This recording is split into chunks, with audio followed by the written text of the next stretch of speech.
बताएं सर, अब कौन से स्टॉक्स पे फोकस? चोला इन्वेस्टमेंट नेगेटिव खबरों के बावजूद शेयर में तगड़ा उछाल आता हुआ दिखा। आज सुबह ओपनिंग के हीरो में हमने बताया भी था कि किस तरह से कोबरा पोस्ट के खुलासे के बावजूद स्टॉक में बढ़िया तेजी बनती हुई दिखी है, और वो तेजी बनने के बाद भी स्टॉक न रुका, न थका, न झुका, और बढ़िया तेजी बनाता हुआ नजर आया। 1700 के पार भी निकला था, 1715 तक पहुंचा था, अभी थोड़ी बहुत वापस नीचे आया, लेकिन चोला में बुरी खबरों के बीच में बढ़ना गजब का काम है।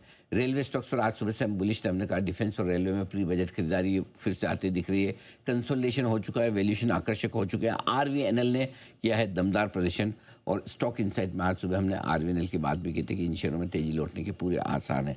तीसरा है आज हमारा स्टॉक इनसाइट का कोल इंडिया। मेटल शेयरों के बाद माइनिंग शेयरों में खरीदारी लौटने के सारे संकेत है। कोल इंडिया, जीएमडीसी, एनएमडीसी जैसे शेयरों को आज हमने सुबह से अपनी रिकमेंडेशन लिस्ट में भी रखा है। स्टॉक बढ़िया मजबूत है। भूला बिसरा स्टॉक निफ्टी में भूल ही गए थे बेचारे को, कोल इंडिया भी है।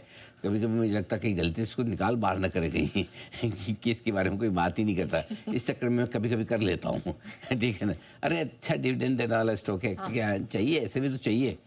सबको थोड़ी ऐसे कि मतलब धूम धड़ाके वाले कैंस और डिक्सन लेके जिंदगी जिएंगे किसी किसी को शांति वाली जिंदगी भी चाहिए, उनके लिए कोल इंडिया है।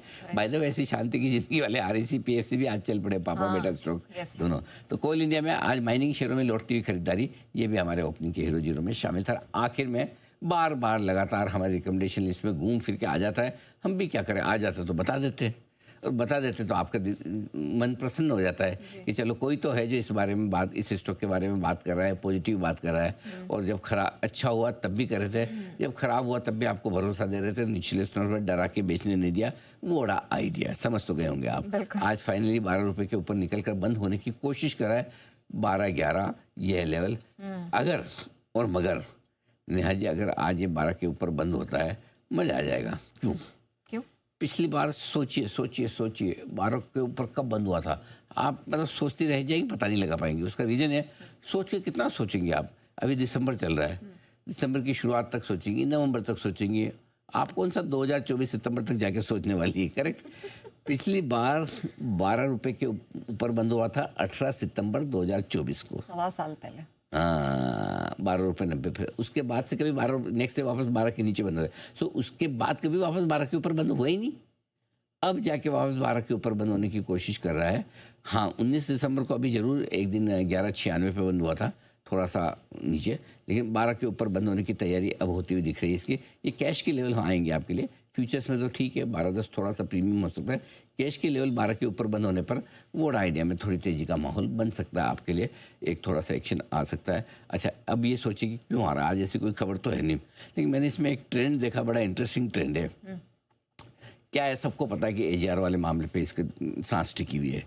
ये भी पता है कि बीच में ग्रुप ऑफ सेक्रेटरीज की इनकी मीटिंग हुई है, अलग अलग कमेटीज़ की हुई है, कमेटी ने अपनी रिकमेंडेशन सौंप दी है। सबको मालूम है सरकार को फैसला लेना है, सबको लगता है सरकार को इनको जो फैसला लेगी कैबिनेट में लेगी, और जब जब कैबिनेट की बैठक आती है उसके पहले स्टॉक एक बार गर्म होना शुरू हो रहा है।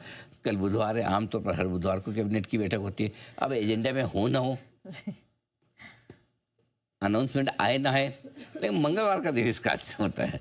मंगलवार को एक कड़क रहता है एकदम कि कल बैठेंगे, कल। हाँ, मतलब बाद में बुधवार को भले ढीला हो जाए, अलग अलग बात है।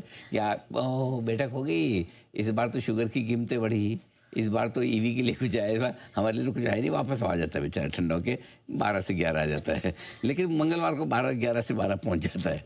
अब किसी बुधवार को तो होगी इसकी किस्मत पलटेगी, अब कब पलटेगी भगवान जाने, लेकिन बुधवार के पहले इसको मजा आता है बढ़ने में। आज मंगलवार है, फॉर योर काइंड इन्फॉर्मेशन। चलिए, ये बहुत ही इंटरेस्टिंग ट्रेंड है, अब हम भी इस पर नजर रखेंगे। बट हैविंग सेड सो, ये वो स्टॉक है जहां पर लगातार जी बिजनेस बुलिश रहा है, वो भी तब जब पूरी दुनिया और जितने यहाँ पर एक्सपर्ट्स थे वो इसको लेकर काफी नेगेटिव थे, राइट ऑफ कर दिया था। लेकिन हमने आपको भरोसा दिलाया था, आप अपनी पोजीशन होल्ड करके चले। 6.5 के लेवल से खरीदारी की राय दी थी, दुगने से अधिक ये भाग चुका है।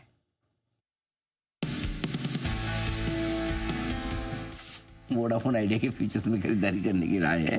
स्टॉप लॉस लगाएं 6 रुपये 40 पैसे पर, टारगेट 6 रुपये 80 पैसे, 6 रुपये 95 पैसे, 7 रुपये 10 पैसे पर। स्टॉक काफ़ी वोलेटाइल ट्रेड कर रहा है, नची के बाद एक अच्छी तेजी बनी भी, वापस अच्छा खासा गिरा भी। अब हमें लगता है कि फिर मजबूती बन सकती। 6, 7, 8 रुपए में तो लेने के लिए हम ही बोलने वाले थे और कोई था नहीं। जिन जिन लोगों ने भरोसा किया है, बने रहे, टिके रहे, शोर शराबे में डर के मारे जिन्होंने नहीं बेचा है, वो गंगा पार कर जाएंगे।